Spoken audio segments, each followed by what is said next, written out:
ஆத்தூருங்கிற கிராமத்தில் ஒரு பாட்டியும் ஒரு மகனும் வசிச்சு வந்தாங்க. அந்த பாட்டிக்கு ரொம்ப உடம்பு சரியில்லாமல் போச்சு. அந்த பாட்டி நல்லா இருக்க வரைக்கும் அவங்க மகனை வேலைக்கு போகாமல் பார்த்துக்கிட்டாங்க. அம்மா அம்மா எந்திரிச்சு ஒரு வாயாச்சு சாப்பிடுங்கம்மா. ஏத்துலேருந்து ஒரு வாய் கூட நீங்கள் இன்னும் சாப்பிடவே இல்லை. எனக்காக எந்திரிச்சு சாப்பிடுங்கம்மா. இல்லைப்பா, என்னால் இதுக்கு மேலே எந்திரிச்சு சாப்பிட்றதுக்கெல்லாம் முடியாது. நீ நல்லா பொழைக்க கற்றுக்கப்பா. அம்மா இருக்கிறது இன்னும் 1 நாளோ 2 நாளோ தான். நீ நல்லா பொழைக்க கற்றுக்க.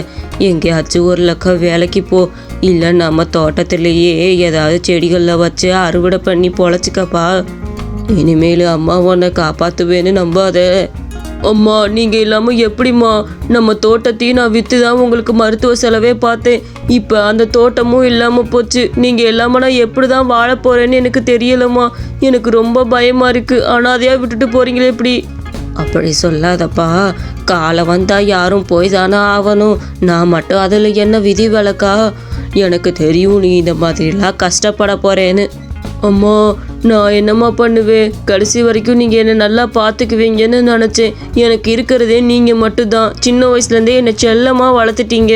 எங்கேயாச்சும் வேலைக்கு போகிறேன்னா கூட வேலைக்கு போவேனா, நான் உன்னை பார்த்துக்கிறேன், நீங்களே தோட்டத்து வேலை பார்த்து என்னை காப்பாற்றுனீங்க. இப்படி திடீர்னு இப்படி சொன்னால் நான் என்னம்மா பண்ண முடியும் சொல்லுங்க? நீ ஒன்றும் கவலைப்படாதப்பா. அந்த அலமாரியில் ஒரு பெட்டி வச்சிருக்கிறேன். உனக்கு கஷ்டம் வரும்போது அந்த பெட்டியை திறந்து பாரு. கண்டிப்பாக உனக்கு அது கை கொடுக்கும். ஆனால் ஒன்று, நீ கஷ்டப்படுற நேரத்தில் தான் அதை திறக்கணும், புரியுதா? அந்த மாதிரி சொல்லிட்டு அந்த பாட்டியும் இறந்து போயிட்டாங்க. அம்மா எந்திரிங்கம்மா. என்னை தனியாக விட்டு போகாதீங்கம்மா. எனக்கு வாழவே பிடிக்கலம்மா. எந்திரிங்கம்மா. நீங்கள் இல்லாமல் நான் இந்த உலகத்தில் எப்படி தான் வாழ போகிறேன்னு கடவுளே. ஒரு வழியாக அடுத்த நாளும் ஆச்சு. அவங்க அம்மா இருந்த சுகத்துல அவன் ரொம்ப சோர்ந்து போய் உக்காந்துருந்தான். இப்படியே உக்காந்துருந்தா வேலைக்கு ஆகாது. நம்ம மாமா மில்லு வச்சிருக்காரு. அங்கே போய் அவர்கிட்ட ஏதாவது ஒரு வேலை கேட்போம். கண்டிப்பாக அவர் நமக்கு வேலை வாங்கி கொடுப்பாரு. அவரோட மில்லிலே நமக்கு வேலை செய்யறதுக்கு வாய்ப்பு கொடுப்பாரு. போய் கேட்டு பார்ப்போம் அப்படின்னு சொல்லிட்டு அவனும் அவங்க மாமாவை பார்க்கறதுக்காக கிளம்பி போனான். மாமா மாமா வெளியே வாங்க மாமா. நான் சுரேஷ் வந்திருக்கேன் மாமா, வெளியே வாங்க. டேய், என்னடா காலையிலே வந்து வீட்டுக்கு முன்னாடி கூவிக்கிட்டு இருக்க? உனக்கு என்னதான் பிரச்சனை? மாமா அம்மா இறந்த விஷயம் உங்களுக்கே தெரியும். அதுக்கப்புறம் நான் சாப்பாட்டுக்கு என்ன பண்ண போறேன்னு தெரில. இருந்த ஒரு தோட்டத்தையும் விற்று தான் அம்மாவோட மருத்துவ செலவையே பார்த்தேன். எனக்கு உங்கள் மில்லில் ஏதாவது வேலை போட்டு கொடுங்க மாமா. நான் நிச்சயம் நல்லா வேலை பார்ப்பேன் மாமா. நான் வேலை பார்த்ததுக்கான கூலியை மட்டும் நீங்கள் கொடுத்தா போதும். நீங்கள் தங்கச்சி பையன்றனால எந்த உதவியும் எனக்கு பண்ண வேணாம் மாமா. எனக்கு எப்படியாவது ஒரு வேலையை மட்டும் வாங்கி கொடுத்துருங்க. ஓ, உனக்கு வேலை வாங்கி கொடுப்பேன்ற நம்பிக்கை வேற இருக்கா? நீ ஏன் ஒரு அன்னக்காவடி பைய, அனாதை பைய, உனக்கெல்லாம் வேலை வாங்கி கொடுத்து நான் என்ன பண்ண போகிறேன்? பேசாட்டு போடா. உனக்கெல்லாம் வேலை வாங்கி கொடுக்குற மாதிரி இல்லை. வேலை கொடுக்கணும்னா ஓரளவு கொஞ்சமாச்சும் வேலை தெரிஞ்சிருக்கணும். நீ சின்ன வயசுலேருந்தே ஒன்றத்துக்கு ஆகாமல் வளர்ந்த. அப்படியே தான் நீ இருப்ப. அங்கேயும் போய் வேலை செய்ய விட்டா மண் மாதிரி நின்றுக்கிட்டு இருப்ப. உன்னைய கண்டாலே என் பொண்டாட்டிக்கு பிடிக்காது. ஒழுங்கு மரியாதை இந்த இடத்த விட்டு போயிரு. மாமா அப்படிலாம் சொல்லாதீங்க மாமா. எனக்கு இருக்கிற ஒரே தோணை நீங்களும் அத்தையும் தான். நீங்களே இப்படி சொன்னீங்கன்னா நான் எங்கே போகிறது சொல்லுங்க? எனக்காக மாமா கெஞ்சி கேட்டுக்கிற ஏதாவது ஒரு வேலை வாங்கி கொடுங்க. நான் எப்படியாவது பொழைச்சிக்குவேன்ல. இந்தாடா, எங்கள் காசை பிடுங்கி திங்கிறதுக்குனே நீ எல்லாம் வந்துடுவியோ? உங்கள் அம்மா என் புருஷன் காசில் வாழ்ந்துக்கிட்டு இருந்தா, இப்போ நீ வாழ்கிறதுக்காக வந்துட்டியா? எங்கள் குடும்பத்தை ஒழுங்காக நிம்மதியாகவே இருக்க விட மாட்டீங்களா? இப்படி ஆளுக்கு ஆளுக்கு காசை கறந்துக்கிட்டு விட்டீங்கன்னா என் பிள்ளைங்களுக்கு நான் என்ன பண்ண முடியும்? ஒழுங்காக அந்த இடத்த விட்டு போடா. உங்கள் குடும்பத்தை கண்டாலே பிடிக்கல. இவரோட தங்கச்சி சரி, உன்னையும் சரி கண்டாலே பிடிக்கல. இதுகெல்லாம் காசு வாங்கிட்டு போகிறதுக்கு மட்டும்தான் இந்த சைடு வருங்க. ஒழுங்கு மரியாதை ஓடி போயிரு. அத்தை நீங்களாச்சும் கொஞ்சம் புரிஞ்சுக்கோங்க அத்தை. எனக்கு வேலை இல்லாமல் இருக்கேன். இருந்த தோட்டத்தையும் வித்தாச்சு. அது இருந்தாவது ஏதாவது அறுவடை பண்ணி நான் பொழைச்சிக்குவேன் அத்தை. நீங்கள் தான் அத்தை எப்படியாச்சும் மாமாட்ட சொல்லி வேலை வாங்கி கொடுக்கணும். இந்தாடா, இங்கேருந்து போறியா இல்லை வேற ஏதாவது அடிச்சு விரட்டணுமா உனைய? ஒழுங்கு மரியாதை போயிரு. அப்புறம் வாயில் என்ன வார்த்தையெல்லாம் வர வைக்காத.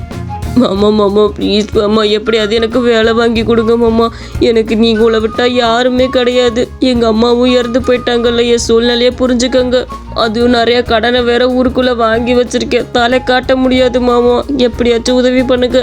நீங்கள் வாங்குங்க, நம்ம வீட்டுக்குள்ளே போனா. இவன் அழுதுகிட்டே கிடக்கட்டும் இங்கேயே. அவன் எவ்வளவு அழுதோ அவங்க கேட்காம அந்த வீட்டுக்குள்ளே கிளம்பி போயிட்டாங்க. ரொம்ப சோகத்தோடு அந்த இடத்த விட்டு கிளம்பி அவன் வீட்டுக்கு போனான். வீட்டுக்குள்ளே போய் மனசை வருத்திக்கிட்டு ரொம்ப வேதனைப்பட்டுட்டு இருந்தா. அவங்க அம்மா இருந்தப்ப இவ்வளோ கஷ்டப்படவே இல்லை அவனை.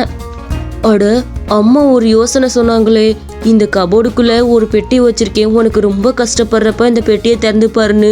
எனக்கு இப்போ ரொம்ப கஷ்டமாக தான் இருக்கு. அந்த பெட்டிக்குள்ள என்ன இருக்குன்னு பாத்திர வேண்டியதுதான். வேக வேகமாக போய் அந்த பெட்டியை திறந்து பார்க்கலான்னு போனான். அட, என்ன இது இவ்வளோ பெரிய பெட்டியா இருக்குது, ஆனா உள்ள எதுவும் வெயிட்டா இருக்க மாதிரியே தெரியலையே. சரி சரி, திறந்து பார்த்துருவோம். அட, என்ன இது பனைமர விதை இருக்குது. அம்மா இதை தான் பெரிய பொக்கிஷம்னு சொல்லுச்சா? இந்த பனைமர விதையை வச்சு ஒன்றுமே பண்ண முடியாது, நட்டு மட்டும்தான் வைக்க முடியும். நான் கூட ஏதோ பண காசெல்லாம் அம்மா சேர்த்து வச்சுட்டு போயிருக்குன்னு நினச்சேன். ச்சே, அம்மா நீயும் கடைசியா என்னை இப்படி ஏமாத்துறியம்மா. எனக்கு மனசு ரொம்ப வேதனையா இருக்கு, என்ன பண்றதுன்னே தெரிலம்மா. சரி, இந்த பனைமர விதையை வச்சு என்ன பண்றது, போய் நட்டாவது வச்சு விட்டு வருவோம். அந்த பனைமர விதையை எடுத்துட்டு போய் வெளியே நட்டு வச்சான்.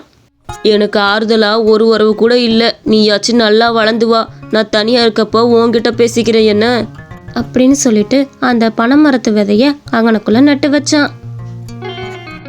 அப்பா, ஒரு வழியா வச்சாச்சு, வீட்டுக்கு போவோம். அந்த இடத்துல நட்டு வச்சுட்டு வீட்டுக்குள்ள போயிட்டான். நைட்டு ரொம்ப நல்லா அவன் தூங்கிட்டு இருந்தான். என்னதான் அவன் கவலையா இருந்தாலும் அவனுக்கு ரொம்ப தூக்கம் வந்துச்சு. அதனால நல்லா தூங்கிக்கிட்டு இருந்தான். அட, மணி ஆயிடுச்சா? இவ்வளோ நேரம் தூங்கி இருக்கிறோம். சரி சரி, இன்னைக்கு போய் எங்கேயாச்சும் வேலை இருக்குதான்னு தொலைவி பார்த்துட்டு வருவோம். ஏதோ ஒரு வேலையை கிடச்சிட்டா பரவாயில்ல கடவுளே, எப்படியாச்சும் ஒரு வேலையை கொடுத்துரு எனக்கு. நல்லா வேலை கிடைக்கணும்னு வீட்டை விட்டு வெளியே வந்தான்.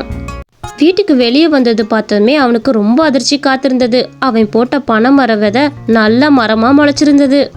அட, இது எப்படி நடக்கும்? நைட்டு தானே அந்த விதையை போட்டுட்டு போனோம், காலையில எந்திரிச்சு பார்க்கறதுக்குள்ள மரத்தோட இருக்கு, அதுல நுங்கு வேற இருக்குது.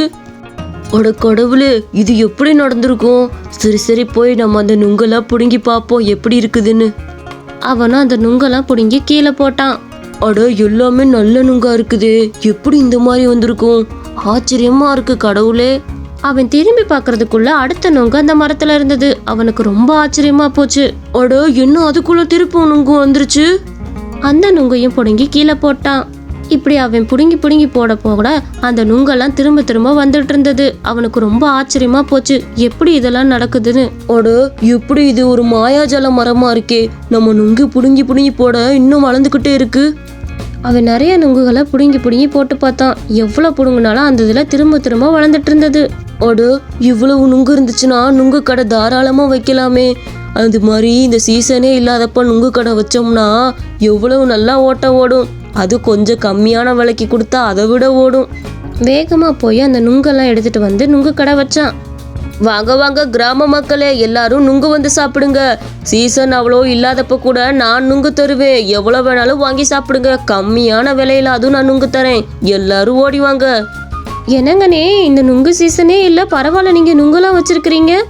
ஆமாம், நுங்கு எவ்வளவு? வெளியெல்லாம் ஒரு நுங்கே 10 ரூபான்னு சொல்லி விற்கிறாங்க, நீங்கள் எவ்வளோ தருவீங்க? ஆமாம், வெளியே ஒரு 4 நுங்கு வாங்கி சாப்பிடணும்னா 40 ரூபா கொடுக்க வேண்டியதா இருக்குது. நீ எவ்வளோ விலைக்கு கொடுக்க போறேன்னு சொல்லு, நாங்கள் பார்த்துக்கிறோம். ஐயா, நான் ஒரு நுங்கை 3 ரூபா ரேட்டுக்கு தான் போட போறேன், உங்களுக்கு எவ்வளவு நுங்கு வேணாலும் தாராளமாக வாங்கி சாப்பிடுங்க. பரவாயில்லைங்களே, ஒரு நுங்கு 3 ரூபாய்க்கு கொடுக்குறீங்க, வெளியெல்லாம் ஒரு நுங்கு 10 ரூபாய்க்கு கொடுக்குறாங்க, இல்லைன்னா 20 ரூபா கூட ஆயிடுது. அண்ணே பரவாயில்லண்ணே, 50 ரூபாய்க்கு நாங்கள் இவ்வளோ நுங்கு வாங்கிட்டு போகிறோம், எங்களுக்கு ரொம்ப சந்தோஷமாக இருக்குது. உங்களுக்கு ரொம்ப நன்றிண்ணே, இவ்வளோ கம்மியான காசுக்கு எங்களுக்கு நுங்கு கொடுத்ததுக்கு. இனி தினமும் உங்கள் கடையில் தான் நான் வந்து நுங்கு வாங்கிட்டு போகிறோம். எல்லாரும் அந்த நுங்கு ஆசையோடு அங்கேருந்து வாங்கிட்டு போனாங்க. அட, இந்த மாதிரி நுங்கு விற்றோம்னா நம்ம நல்லா பழச்சிக்கலாம், எல்லாரும் நிச்சயம் வந்து வாங்கிட்டு போவாங்க. கடவுளே, எனக்கு ரொம்ப சந்தோஷம். அம்மா, இதுக்கெல்லாம் நீங்கள் தான் காரணம்னு தெரியும். இந்த மந்திர மரத்தோட விதையை தான் நீங்கள் கொடுத்து பத்திரமா வச்சுக்கோன்னு என்கிட்ட சொன்னீங்களாக்கும். அவங்க அம்மாவை நினச்சி சந்தோஷப்பட்டுட்டே அவன் வீட்டுக்குள்ளே போனான். ஏண்டி எல்லாரும் என்ன நுங்கும் கையுமா வரீங்க? எங்கே போய் நுங்க வாங்கிட்டு வரீங்க? இது நுங்கு சீசனே கிடையாது, எப்படி உங்களுக்கெல்லாம் நுங்கு கிடைச்சது? அதுவும் இப்போல்லாம் நுங்கு வாங்கணும்னா தங்க விலைக்கு விற்கிது, ஒரு நுங்கே 20 ரூபான்னு சொல்கிறாங்க. நீங்கள் எப்படி இவ்வளோ நுங்கு வாங்குனீங்க? அக்கா, உங்களுக்கு விஷயம் தெரியாதா? உங்கள் நாத்தனாரோட மகன் இருக்கான்ல, அவன் தான் அந்த நுங்கு கடையை வச்சிருக்கிறான். இந்த நுங்கெல்லாம் கம்மியான விலையில கொடுத்துக்கிட்டு இருக்கான் தெரியுமா? ஒரு நுங்கே 3 ரூபா ரேட்டுக்கு தான் போட்டு விற்கிறான். அது வீட்டுக்கிட்டே பனை மரம் வச்சிருக்கிறான், பார்த்துக்கோங்க.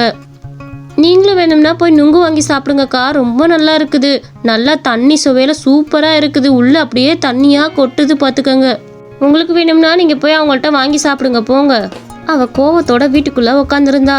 இந்தாயா, என்ன நீயும் நுங்கும் கையுமா வந்துகிட்டு இருக்க? என்ன விஷயம்? எங்க இருந்து வாங்கிட்டு வந்தது நுங்க? அது ஒன்றும் இல்லைம்மா, வேலையை முடிச்சுட்டு வர்றப்ப எல்லாரும் நுங்கும் கையுமா கூட்டம் கூட்டமாக போய்கிட்டு இருந்தாங்க. எங்கே இருந்து இந்த நுங்கெல்லாம் வாங்கிட்டு போறீங்க? சீசனே இல்லையேன்னு கேட்டேன். அவர் ஒரு பனைமரம் வச்சிருக்காரு, அங்கேருந்து தான் கொடுக்குறாருன்னு சொன்னாங்க. அதுவும் ஒரு நுங்கே 3 ரூபா தானாமா. அந்த பையன் ரொம்ப மகராசனாக இருக்கணும். இந்த காலத்துலலாம் எல்லாரும் ஏமாத்துறதுக்கு தான் பார்ப்பாங்க. இதில் ஒரு நுங்கு 3 ரூபாய்க்கு தரானா பெரிய விஷயம் தானம்மா. இந்தாயா அடங்கு, அது வேற யாரும் இல்லை, உன் தங்கச்சி பையன்தான். ஏதோ பனைமரம் வச்சு வளர்த்துக்கிட்டு இருக்கிறானாமே, அதுலேருந்து வர நுங்கத்தான் பிடுங்கி விற்றுக்கிட்டு இருக்கானா. அவன் நல்லா இருக்கவே கூடாது ஒரு நாளைக்கும். அந்த பனை மரத்தை நீ நைட்டோட நைட்டாக போய் வெட்டி அந்த மரத்தோட வேரில் ஆசிட்டை ஊற்றிட்டு வா. அப்போ தான் அடுத்து வளராது. இந்த காரியத்தை இன்னைக்கு நீ நைட்டே போய் பண்ணிட்டு வர. அவன் ஒழுங்காகவே வாழக்கூடாது. அவ்வளோதான் விஷயமாம்மா, நீ ஒன்றும் கவலைப்படாத. இன்னைக்கு நைட்டோட நைட்டாக அந்த மரத்தை சாய்ச்சிட்றேன். அது மட்டும் இல்லாமல் அந்த வேர்லையும் ஆசிட்டெல்லாம் ஊற்றிட்டு வந்துடுறேன். நீ கவலைப்படாத. நீ அந்த வேலையை தான் இன்னைக்கு பார்க்குற. அப்புறம் தான் உனக்கு சாப்பாடு. ஒழுங்காக போய் அந்த வேலையை பார்க்கறதுக்கு எல்லாத்தையும் ரெடி பண்ணு. நைட்டும் ஆச்சு. அந்த ஆள் அந்த பனை மரத்தை வெட்டுறதுக்காக வந்தாரு. அந்த பனை மரத்தையும் யாருக்கும் தெரியாம வெட்டிக்கிட்டு இருந்தாரு.